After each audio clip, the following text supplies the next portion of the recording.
Bienvenue dans le podcast Multi-TCG, je suis en compagnie de PL et on va vous parler de quoi? De Multi-TCG, bien évidemment, bonne Ah bon? réponse. Ah oui, je vous assure, je vous Comme à assure. chaque fois? Comme à chaque fois. Bah ça tombe On bien. va pas déroger à la règle? Ça tombe bien, ça Pas fait du plaisir.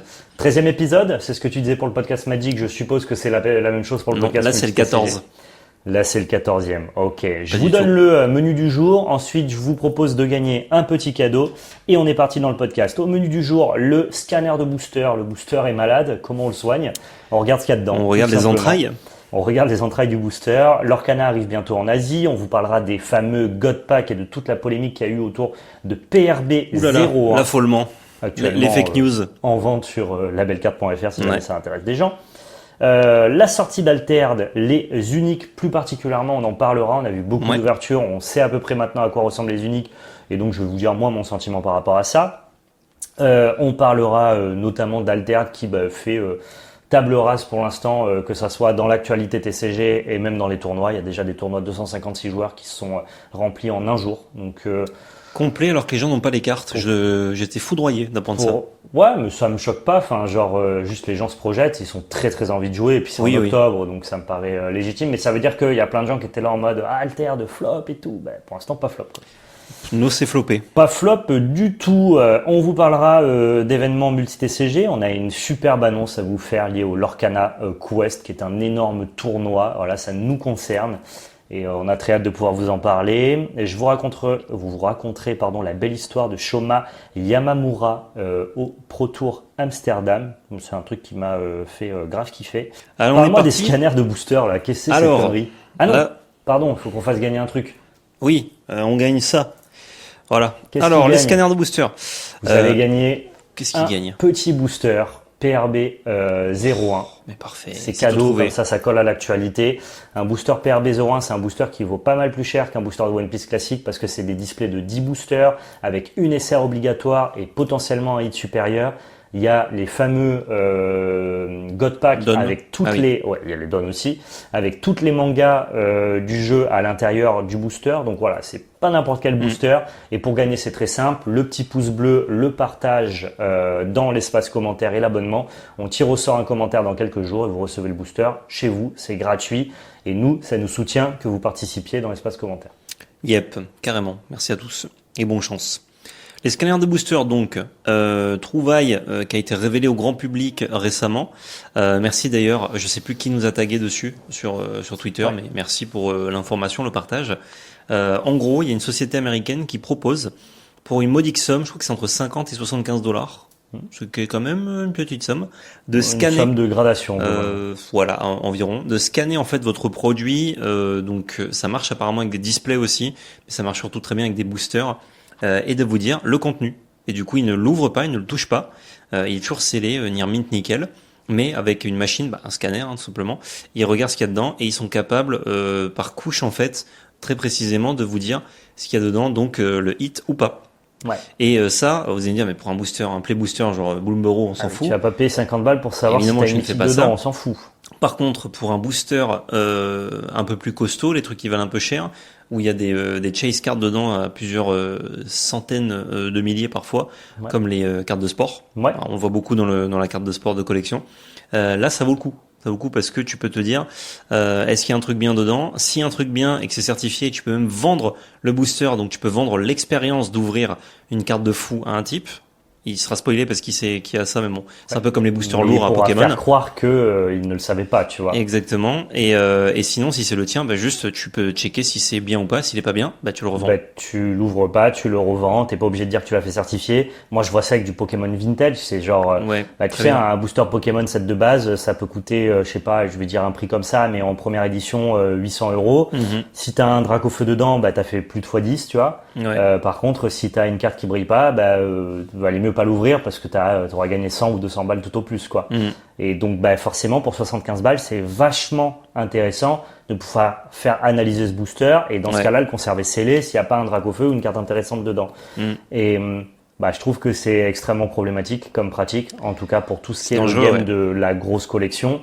Et en même temps, c'est pas étonnant. Des scanners, ça existe depuis la nuit des temps, mais ça veut dire qu'il y a une société qui a investi dans un scanner médical et ça coûte des dizaines de milliers d'euros pour pouvoir faire ça et en faire un business. Alors je crois que ces espèces et j'ai pas lu toutes les news et tout, il y a beaucoup de gens qui en ont parlé, mais je crois que ces espèces de scanners style aéroport en fait. D'accord, ouais, ou ça marche très bien aussi. C'est plutôt ça, je crois. Et je pense que ça coûte aussi très cher. Oui. Et donc c'est très malin de leur part de proposer ce genre de service, mais ça devrait pas être légal de le faire. Je pense que les zone grise TCG, encore. voilà, peut-être, mais du coup, quand il y a une zone grise, généralement, on légifère pour la combler. Ouais. Je pense que les éditeurs de TCG et les éditeurs de cartes de sport, notamment, vont être très mécontents de ce genre d'officialisation. Ouais. Parce que on perd le contenu aléatoire, qui est le but des TCG de base. La distribution aléatoire, ouais. Et je pense même que les TCG, enfin en tout cas pas forcément les TCG, mais les jeux de collection vont juste s'adapter et mettre des produits, des matériaux inscannables. C'est compliqué, hein. Le scanner, ça traverse beaucoup de choses. Hein, donc j'imagine qu'il y a des trucs que ça traverse pas. Ouais, mais des trucs légers qui n'alourdissent pas tous tes envois. C'est ça le problème, ouais. C'est le problème. C'est pour ça que ce truc-là, en vrai, qui paraît obvious finalement, genre si tu réfléchis 2 secondes, tu pouvais te douter que ça existait, mais là que ça devienne démocratisé, qu'on te propose le service, c'est quand même très problématique, quoi. Je pense qu'ils vont pas prendre de mesures tout de suite.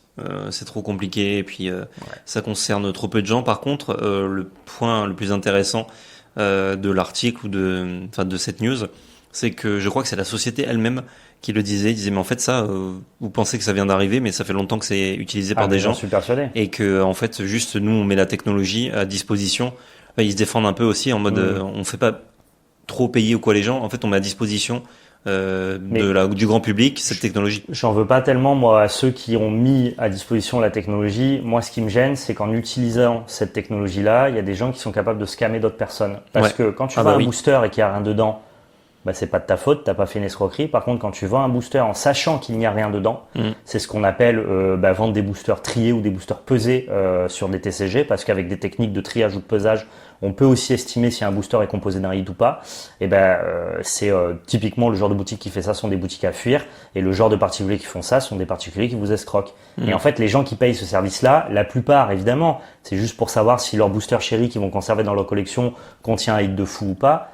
Mais en vrai, ça amène juste l'opportunité de pouvoir escroquer des gens. Parce que t'es pas du tout obligé de dire que ton booster a été certifié alors que tu sais très bien qu'il y a rien dedans et le revendre comme un booster scellé classique. Donc la technologie, en fait, elle apporte forcément des dérives que je trouve pas giga cool. Mais plus non, c'est clair. Philosophiquement, parce que ça raconte en soi, parce que sinon 99% des joueurs de TCG on a absolument rien à foutre de ça. En fait, c'est un peu casser le jeu. Tu vois, c'est genre, t'achètes des boosters si t'as envie et que tu peux.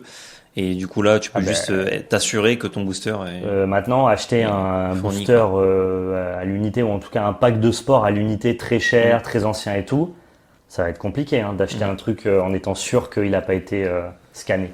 Ouais. Donc je suis pas très fan, j'aime pas l'idée. C'est clair, c'est caca. Ouais. À voir, à suivre, hein. On aura des news quand ça sera un peu plus démocratisé ou que des gens auront utilisé le service. Mais voilà. Et tu disais qu'ils étaient capables carrément de scanner une display complète. Ouais, j'ai vu une display Pokémon, je crois, scannée, et puis tu voyais un Tortank dedans. C'est plus complexe parce que c'est énormément de couches, mais en fait ils arrivent quand même à voir. À découper couche par couche. En gros, ils font avancer l'image dedans, et du coup ils voient petit à petit toutes les cartes. Et dans ce cas-là, parce que autant un booster au prix que ça coûte, c'est vrai que c'est plutôt sur des gros items. Autant quand tu peux le faire sur des boîtes de boosters, si ça touche beaucoup plus une display set de base, TCG. Si tu l'ouvres avec un drac au feu, c'était bien de l'ouvrir. Si tu l'ouvres sans drac au feu, c'est catastrophique. Maintenant, pour 75 balles, tu peux faire scanner ta display set de base à 30 000 euros. Il n'y a aucun intérêt pour quelqu'un qui a une display set de base et qui pense l'ouvrir de pas la scanner avant. Ouais, si tu as les moyens, Après, ça veut dire que maintenant, chaque display set de base que tu veux ouvrir aura tout le temps un drac au feu dedans. Et moi, je vais même maintenant, dans la théorie du complot, sur Internet, pendant la grande vibe Pokémon, moi perso, toutes les display sets de base que j'ai vus, il y avait un Pokémon, il y avait un drac au feu dedans. Peut-être qu'elles avaient été checkées. Donc, est-ce que ça n'avait pas été checké avant sachant que c'est simple, il y a 12 holos dans un display. Et il y a 16 Pokémon holographiques. Donc tu as 12 chances sur 16. 3 chances sur 4. Tu as 3 chances sur 4 d'avoir un drac au feu, donc c'est pas très rare. Mais si tu tombes sur la chance sur 4 où tu l'as pas, t'es fané d'avoir ouvert ta boîte. Donc voilà, tout ça, ça amène à se poser pas mal de questions. En fait, ça fait dézoomer sur l'entièreté du game, tu vois.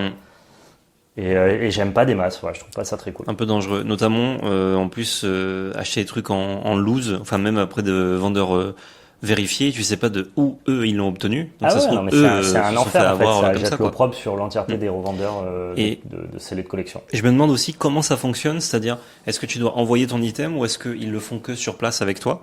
Parce que moi j'ai une boîte scellée, celle de base, Pokémon. Ouais. Je n'en ai pas, mais imaginez.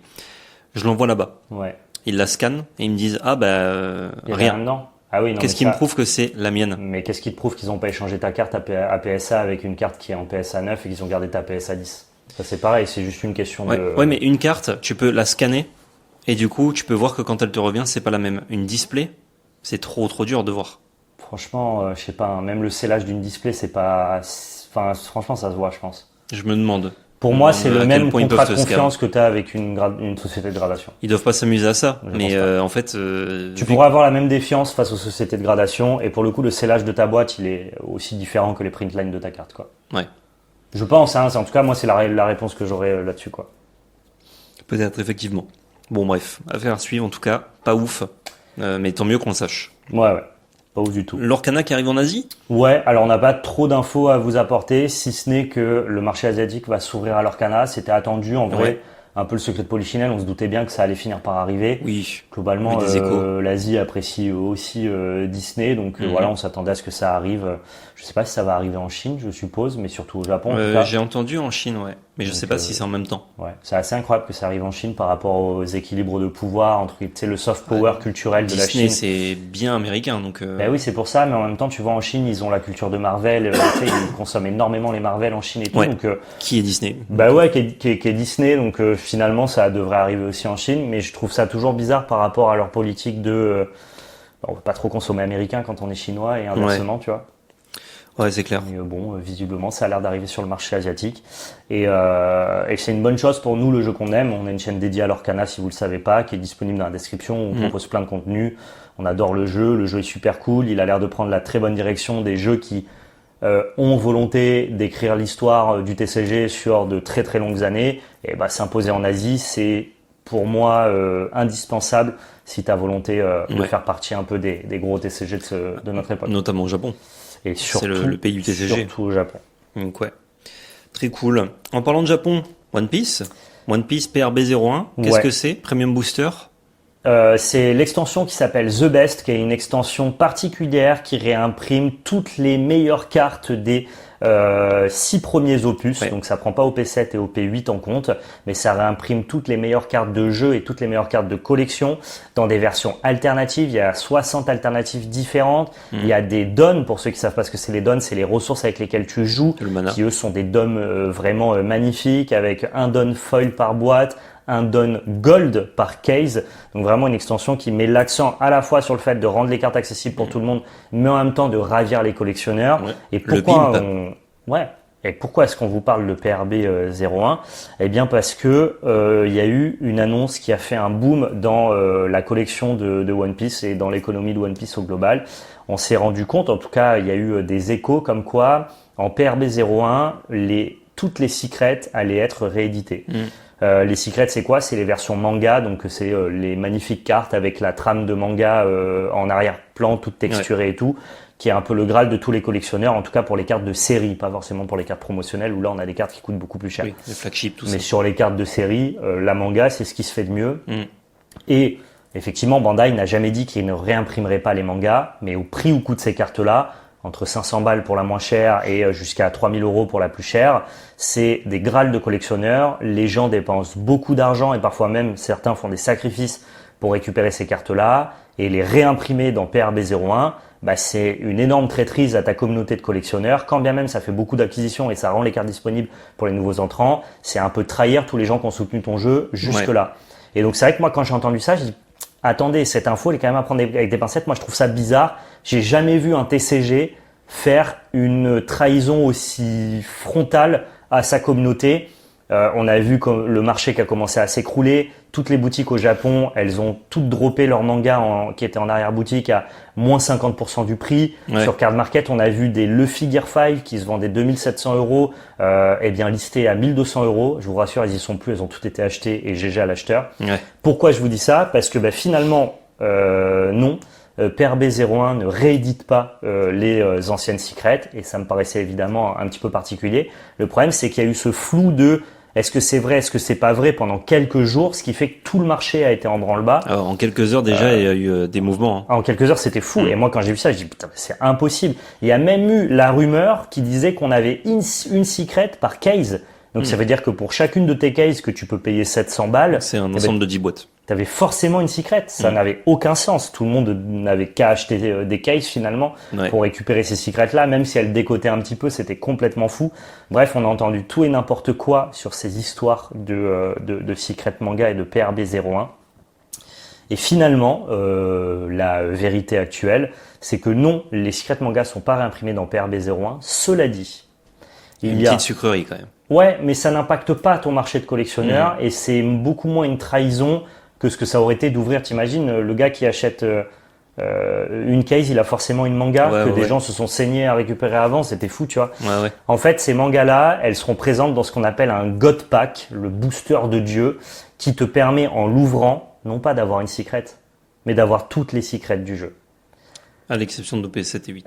L'exception d'OP7 et 8 jusqu'à OP6, comme c'est le cas pour toutes les autres cartes. Mais ça veut dire qu'en un seul booster, tu récupères l'entièreté de la collection des mangas. Alors ça, sur Internet, nous sur Vogue, quand on va faire les boss breaks, ça peut potentiellement être le climax, ça part en couille. Le moment giga incroyable. C'est littéralement, tu ouvres un booster à 5000 € ou plus. Ah, c'est fou. Donc c'est assez exceptionnel. Avec en plus la nouvelle secrète dedans. Avec la nouvelle secrète dedans, de ce que j'en sais, mais j'en suis pas sûr. Je peux pas le confirmer. Mais du coup, ça veut dire que ce booster, il est extrêmement rare. Il incite juste les gens à ne pas garder leur boîte scellée, mais à ouvrir pour potentiellement tomber dessus. C'est beaucoup plus rare qu'une secrète d'extension classique. Donc déjà qu'une secrète manga d'extension classique, c'est extrêmement rare. Je peux vous dire que le God Pack, même si vous ouvrez 20 cases, vous allez pas l'avoir, quoi. Mais pour ceux qui vont l'avoir, ça sera juste le ticket d'or. Et ça, pour le coup, on est plutôt content. Et pour tous ceux qui, eux, collectionnent les mangas depuis des années, c'est un peu plus respectueux pour eux parce que finalement leur collection elle conserve globalement la même valeur. Par contre, il y a des gens qui ont paniqué, ils ont perdu des mangas, les Luffy à 1200 € là, la panique. Ils doivent l'avoir comme as. Hein. Ouais, j'avoue. Ils doivent l'avoir comme ça. Donc voilà, PRB01 si ça vous intéresse, nous on fait du box break sur Vogt, on en a fait un mercredi dernier qui j'espère s'est bien passé au moment où vous regardez la vidéo. Nous, c'est ce soir quand on est en train de tourner. Et puis, si jamais vous voulez des cartes à l'unité, on a enfin ouvert notre card market de la belle carte. Alors, il y a aussi du Lorcana, il n'y a pas que du One Piece, mais beaucoup de One Piece. On a quasiment toutes les alternatives. On a tous les Dawnfall, on a de jolis gold Dawn. Donc, si vous cherchez des cartes au meilleur prix possible de PRB01, c'est disponible directement sur notre card market et en plus ça part de France donc c'est plutôt cool et on a des shows à l'unité qui arriveront sur Vogt aussi donc voilà, faites-vous plaisir sur PRB01, c'est une jolie extension. Je précise aussi qu'il y a des rumeurs, alors c'est pas vraiment confirmé, le bruit court que les dons japonais, et ça fait plaisir notamment pour tous les dons de qualité qu'il y a dans PRB01, seraient autorisés en compétition officielle ou du moins tolérés en Europe. Ça n'a pas été communiqué officiellement, notamment par One Piece Europe, mais par contre, il y a des communications qui datent du 14 juin au Japon qui affirment que globalement, comme il y a des récompenses de tournois qui sont entre guillemets japonais, des dons japonais en récompense de tournois, dans ce cas-là, ils accepteraient globalement que tu puisses jouer tes dons japonais dans tes decks anglais. À savoir que normalement les cartes japonaises sont pas mixables avec les cartes anglaises parce que les extensions sortent pas au même moment. Et c'est vrai que comme les dons ont pas de texte, c'était un peu dommage, tu vois. Toi, si tes dons japonais te plaisent plus que tes dons anglais et que ça n'impacte pas du tout les parties, c'était dommage de pas permettre aux gens de pouvoir jouer avec. Après, par souci de cohérence, dès lors que tu dis que en anglais tu peux pas jouer de cartes japonaises, c'était bizarre de dire oui, mais les dons par contre c'est autorisé. Je comprenais l'avis jusque-là de Bandai. C'est tout ou rien, quoi. Ouais. Bon, maintenant, visiblement, s'ils reviennent là-dessus, tant mieux, parce que nous, on va pouvoir se faire kiffer avec les dons de PRB01. Et oui. Dans le pire des cas, vous ferez ce que font les gens, c'est-à-dire vous avez vos dons japonais et dans votre boîte, vous avez vos dons anglais. C'est un arbitre qui passe, vous mettez vos dons anglais et puis c'est bon, quoi. Et puis c'est bon, vous avez de beaux dons japonais et des dons anglais à 10 centimes et puis c'est réglé, quoi. Et c'est nickel. Ce qui est nickel, parce que c'est pas la sortie d'Alter aussi. Ouais, la sortie d'Alter. Nous, on est bien déçus parce qu'on a toujours pas nos boîtes. On n'a toujours pas reçu au moment où on tourne ce podcast, malheureusement. Mais ça arrive, normalement. Ouais. Ça fait 10 jours que ça a été envoyé, logiquement. Enfin, ça a commencé à être envoyé. En fait, c'est envoyé par vague. Pas tardé. Ouais. Donc, ça dépend dans quelle vague tu es. Mais globalement, oui, ça devrait arriver. Je crois qu'ils ont dit que pour les dernières displays, il fallait compter jusqu'à mi-août. Ouais. Donc, nous, étant du Sud, j'ai bien peur que ça soit vers mi-août. Ouais. On est créateur Dans de 2 contenu, semaines. donc c'est très frustrant parce qu'il y a plein de gens qui ouvrent, qui créent du contenu dessus, et ben nous, on est que spectateurs, Nous, non. on peut pas être proactif là-dessus. Mhm. C'est un peu dommage, Ouais. mais par contre, de ce que je vois des ouvertures, les gens prennent du plaisir, le jeu a l'air cool, le contenu créé dessus est sympa, donc en tant que spectateur, je me Ouais. régale bien. Et on a enfin un petit aperçu de ce que c'est que d'ouvrir des uniques et quel est le texte global des uniques. Et l'expérience à l'ouverture grâce aux uniques est exceptionnelle. Mhm. J'ai sous-estimé ce que ça allait apporter de chercher des uniques dans tes boosters. Ouais. Et tu as vraiment ce côté qui est la promesse d'Alter de La chasse. chacun de tes boosters peut te promettre une carte que personne ne connaît. Mhm. Et quand bien même, une fois que tu as chopé ton unique, il y a ce petit jeu de « Ok, on prend la carte initiale, est-ce qu'elle est bien, pas bien, mieux, incroyable ?» Et ce petit jeu-là fait qu'effectivement, même en tant que spectateur, et on a hâte de vous proposer ça, les ouvertures sont vraiment très très cool. Ah, trop bien. Par contre, je vais nuancer un peu le propos, j'ai vu beaucoup d'uniques être ouvertes, j'en ai beaucoup lu. Je trouve que la plupart sont pas très bonnes, voire Ok. pas toujours cohérentes. Ok. Dans le sens où le concept des uniques, c'est forcément de décliner à l'infini des cartes en changeant des rations, en changeant des textes, en changeant des valeurs pour que ta carte soit unique. Mais du coup, des fois, le texte de l'unique s'éloigne tellement de la carte originale Ouais. que du coup, elle s'implémente plus du tout dans la synergie de la carte originale. Ah ouais, ça va dans un autre deck, quoi. Ça va dans un autre deck. Voire dans aucun deck. Et des fois, ça correspond pas du tout à ce que veut faire la carte ou la faction, tu vois. Mm. Et j'ai eu l'impression de ce que j'ai vu qu'il y a beaucoup d'uniques qui sont ouvertes et qui sont pas jouables vraiment en l'état. Moi, j'ai vu une unique, c'est la copie conforme d'une carte qui existe qui n'est pas unique. Ouais. En fait, forcément, de vouloir faire un système d'unique qui va imprimer aléatoirement, mais quand même dans un cadre restreint pour pas qu'il y ait de bugs, pas de problème de combo de mana, de combo infini, Ouais. et pas de cartes qui soient totalement craquées. Donc c'est quand même bien encadré hein, le système des uniques. Mais la problématique, c'est qu'il y a forcément des trucs qui sont pas bien, qui ressemblent à d'autres choses ou qui sont pas synergiques, quoi. Il y a énormément d'uniques, par exemple, qui ont le texte. Si vous avez un repère, fait cet effet. Ok. Et avoir un repère, ça te demande d'avoir un permanent sur ton board. C'est qui va être, les lieux, en gros.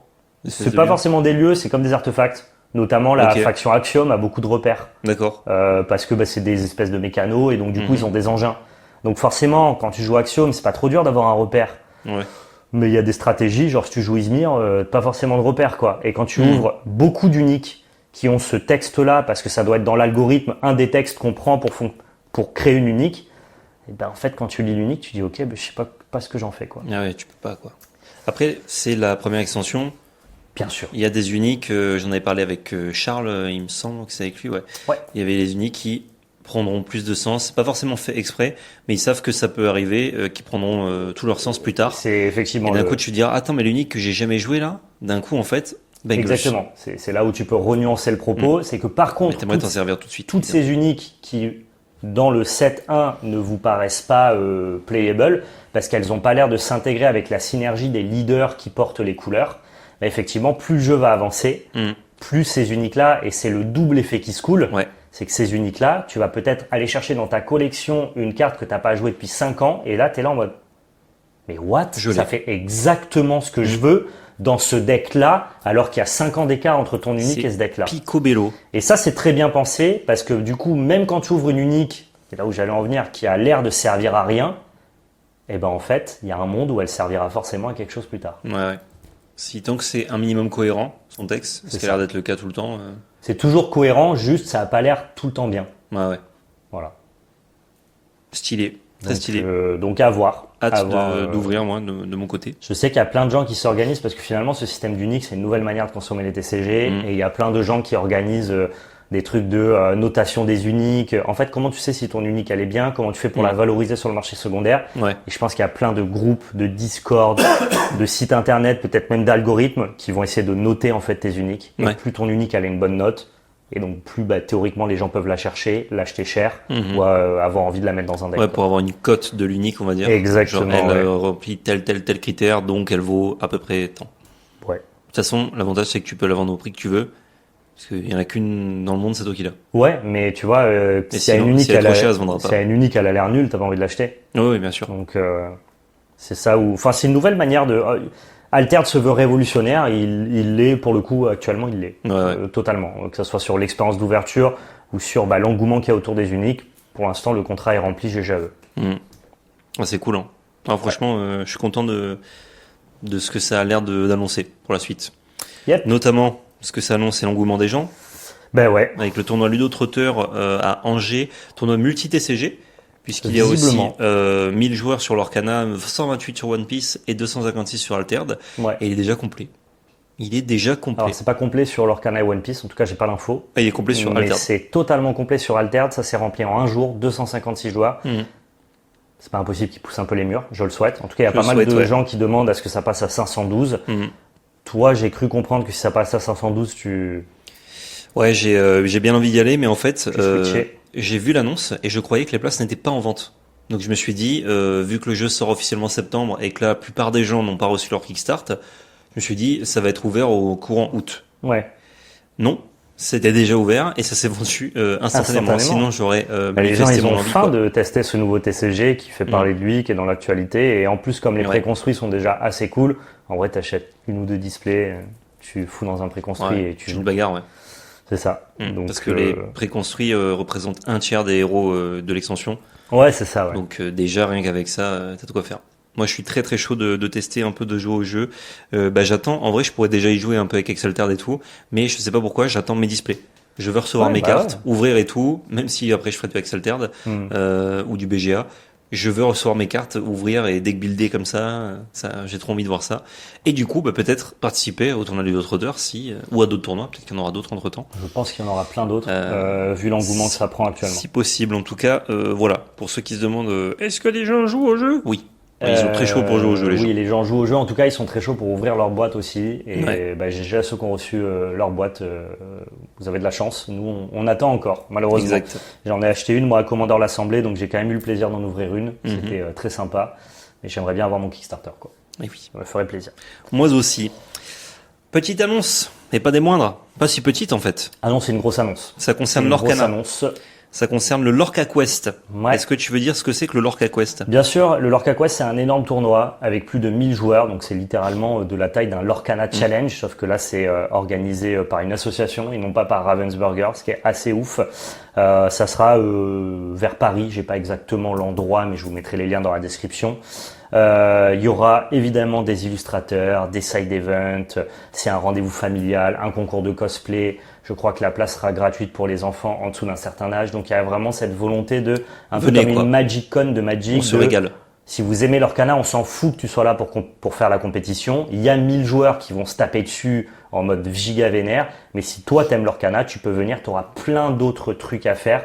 Il y aura notamment aussi une tatoueuse renommée qui fait des tatouages Disney en France. Donc voilà, c'est tout un écosystème autour de Disney en plus de l'Orcana qui a l'air d'être une très très belle promesse. C'est mi-octobre, j'ai pas exactement la date en tête, mais je vous drop toutes les informations dans la description. Et la plus belle des annonces là-dedans, c'est que le tournoi compétitif de plus de 1000 joueurs sera casté officiellement par nous-mêmes. Nous, c'est nous. Eh oui, sur notre chaîne Twitch disponible dans la description. Et ça sera notre premier cast de tournoi Lorcana. Ça fait longtemps qu'on... Peut-être que d'ici là, ce sera pas le premier.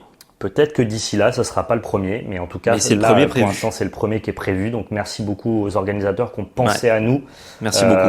C'est vrai que nous, ça fait 6 ans qu'on caste du Magic, qu'on s'estime être compétent pour faire un cast familial, c'est-à-dire qui réunit à la fois les joueurs les plus casual, les débutants et les joueurs les plus compétitifs, en tout cas un cast inclusif. C'est l'image qu'on veut donner au TCG et ça a parlé, les organisateurs m'ont dit on vous veut pour ça en fait, pour être capable de réunir à la fois les nouveaux entrants mais aussi avoir une analyse fine des passerelles en fait. Voilà, avoir une analyse fine des plays les plus compétitifs et comme on a ce background sur Magic, c'est vrai que nous, on s'est toujours dit, pourquoi pas caster du Lorcana. Ah oui. On aura l'occasion de s'y essayer et vous pourrez du coup nous faire vos retours et nous dire si finalement ça vous a plu, si vous qu'on continue dans cette voie-là ou si non, vous êtes mieux sur Magic.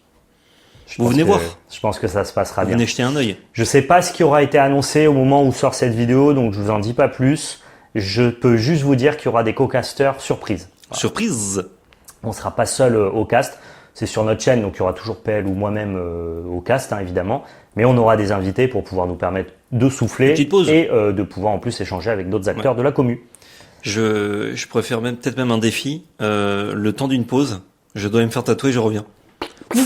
Ah ben, Vite. écoute, Et si c'est pas fini, eh ben tant pis, il est pas fini. Écoute, c'est possible. Donc, allez donner un max de force à Lorca, au Lorca Quest. Les événements sont déjà disponibles, voilà, pour vous inscrire au tournoi. Je pense que vous pouvez même prendre votre place pour juste partager un moment en famille. Yep. Et je crois que la communication se fait beaucoup sur Instagram plus que sur Facebook. Donc, pour ceux qui utilisent Facebook, vous en avez peut-être pas entendu parler. Donc, checkez ça sur Insta. Voilà. Et Zach, dans la même veine, pas du tout, rien à voir, le Pro Tour Amsterdam sur Flesh and Blood, qui a eu lieu le week-end dernier. Ouais, c'est ça. Exactement, c'est exactement le week-end quand on a dernier, donc rassemblé. j'ai pas pu le suivre en direct, ce qui m'attriste beaucoup. J'adore regarder. J'ai pensé à toi, je me suis dit, il va rentrer, il va regarder ça. J'ai pas eu le temps, mais ouais, Mais j'avoue. ouais. Ah, du coup, je me suis tout spoilé, mais je regarde vraiment le top 8, je prends l'habitude. C'est 20 heures de cast en tout. Ouais, comme ça. je fais que le top 8. Ah, tu fais que le top Quand 8, je loupe les tournois, je fais toujours que le top 8. Mais Un j'adore peu long, me faire mon petit sinon. top 8 de Pro Tour Flesh and Blood, c'est un vrai plaisir. Et Vrai là, c'est la belle plaisir. histoire parce que c'est monsieur Shoma et Yamamura qui a remporté le Pro Tour Amsterdam. Shoma Yamamura qui est japonais. Je vous rappelle que Flesh and Blood est arrivé au Japon seulement au dernier set. Ouais. Et ça y est, les Japonais sont déjà sur Donc le toit c'était du en monde. mai, c'est ça. Mai, juin, Par ouais. Zimisvel, ouais. C'est ça. Et les Japonais sont déjà au sommet du jeu compétitif. Les boss. Parce que Flesh and Blood est un super jeu, qu'il a un engouement fou au Japon, et que j'imagine que Shoma Yamamura est un très très bon joueur. Donc moi, ça me fait plaisir que Pas mal, Par ouais. The Misvel, qui est censé conquérir le marché japonais, ait exactement fait ce qu'il était censé faire, à tel point que c'est un joueur japonais qui a gagné le Pro Tour suivant. Et l'histoire est encore plus belle, parce que Par The Misvel est une extension très push, qui a vraiment shift le Encore format. level très puissant. Très puissant. Les 3 héros de Part the Misveil sont les méta. 3 héros les plus représentés du tournoi. Et notamment, Ah oui, il y a d'accord. un héros qui s'appelle Nu, que tu adores, qui est une assassin, Ce qui est fou. assassin mystique. Et l'ami Shoma Yamamura, il a gagné avec une assassin aussi, mais pas Nu, pas la nouvelle. Habillé. Il a gagné avec Usuri. Usuri, c'est simple, ils sont 2 à l'avoir ramené au Pro Tour, alors qu'il y a 72 personnes qui ont ramené Nu. Et dans la petite interview qui a été faite de lui, il explique que il n'a pas joué Nu et plutôt Usuri aussi pour des raisons métacontextuelles, mais surtout parce que c'est le héros avec lequel il a commencé. Incroyable. Il dit ça pour les caméras. Peut-être, Il ment. mais ça me fait tellement plaisir d'entendre ça. Il a commencé avec Briard, à comme tout le Flesh and monde. Blood, tu joues avec un pet deck et tu peux l'emmener au plus haut sommet de la compétition quand bien même Tellement vous êtes stylé. 2 sur la salle à jouer le Ouais. deck. Tout le monde est passé sur le nouveau héros assassin et lui il est resté avec son deck et il a rossé tout le monde et je vous mets Incroyable. de magnifiques photos, il est en pleurs, il a gagné 50 000 $, hein, donc Ah oui. j'adore cette histoire, elle me fait beaucoup de bien. Ouais, c'est clair, ça fait plaisir. Ouais. C'est très marrant quand même qu'ils organisent ça à Amsterdam, pas longtemps après. Hein, bon. Ah ben, Non, mais bon. un mois après le Pro Moi, j'aime bien Tour, le remarquer, hein. Modern Horizon 3. Ouais. Moi, j'aime bien le remarquer. Ben, Flesh and Blood, il voit ce que fait de bien Magic. Et il fait pareil. Et il fait pareil, il voit ce que fait mal Magic et il fait tout l'inverse. Donc ils sont très bons. Ouais. Attention, moi je surveille. Hein. Donc ils sont très très bons. Ça. Et ça conclut ce podcast. Ben ouais, ça conclut le podcast. Pas de petits quiz multi-TCG, vous me pardonnez, j'étais à Commandeur l'Assemblée, trop il bosse. occupé à passer un bon moment. Et donc, du Non, coup, il bossait pas. je ne sais pas. Ouais, théoriquement, tu vas dans une convention en tant que créateur de contenu, Ouais. Tu te montres. en boss quoi. En boss. Mais du coup, j'ai pas fait de quiz, pardonnez-moi. Ouais, Ouais. pas de souci. Fin de ce podcast. Pouce bleu, commentaire, partage, abonnement. Réseau dans la description avec notre chaîne Twitch, Volpel, Magic Arena FR. Et surtout, n'oubliez pas, C'était de la belle magie.